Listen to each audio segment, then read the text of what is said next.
when it comes to inspiring people, can we make work like an experience? Can we just, as a leader, Amen.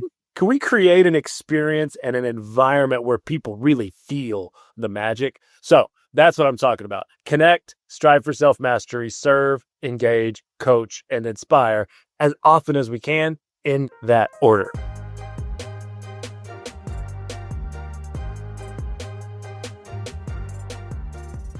In your first book, Lead with Hospitality, you write that leaders should emotionally connect before they manage. What does that look like in a restaurant setting in live time? Yeah, think about all of us that have been out here doing leadership.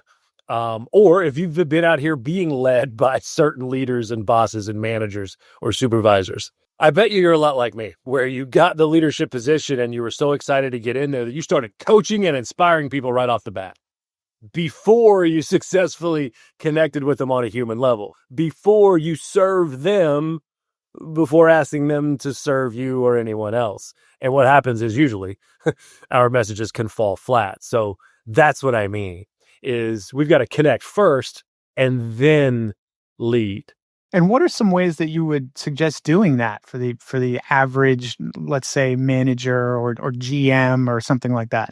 Yeah, we'll stick with our book, Lead with Hospitality. The framework there, the framework is we have 6 virtues of leading with hospitality. Here they are. Sum it up for you right here. First, number 1, connect. Have a commitment to connection. That's committing to one-on-one meetings with every person on your team, committing to preparing for and delivering a really well-packaged, productive, and inclusive team meeting consistently, and then staying connected with your written communication.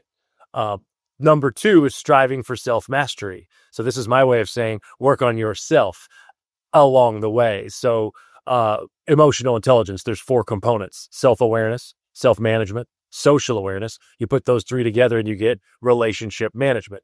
So number 1, commitment to connection. Number 2, strive for self-mastery along the way. Number 3, show up as a leader with the approach of I'm going to serve people. So think about leadership as a service to those people on your team. Number 4, engage, not just engage to engage, but engage purposefully.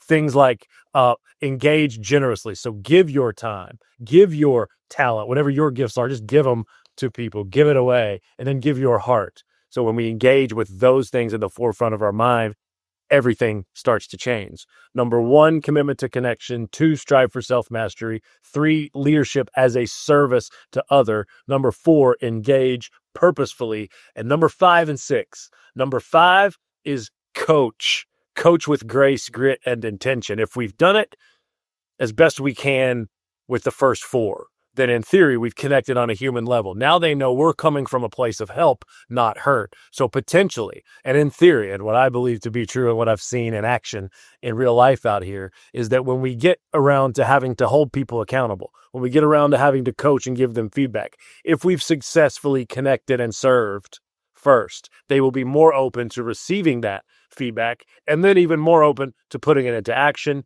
And then finally is to inspire, is to stay inspired ourselves to inspire other people. So by that, I mean, stay filled up so that we can pour in to other people. Leverage storytelling, be vulnerable enough to share stories of the mountains you've climbed, if you will, because those stories can be a page in somebody else's survival guide. I didn't make that up. That's literally a quote from Morgan Harper Nichols, a Christian, contemporary Christian song.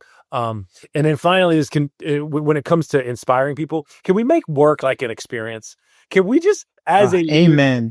can we create an experience and an environment where people really feel the magic? So that's what I'm talking about. Connect, strive for self-mastery, serve, engage, coach, and inspire as often as we can in that order. Create the magic. No pun intended. I like it. Thank you for that.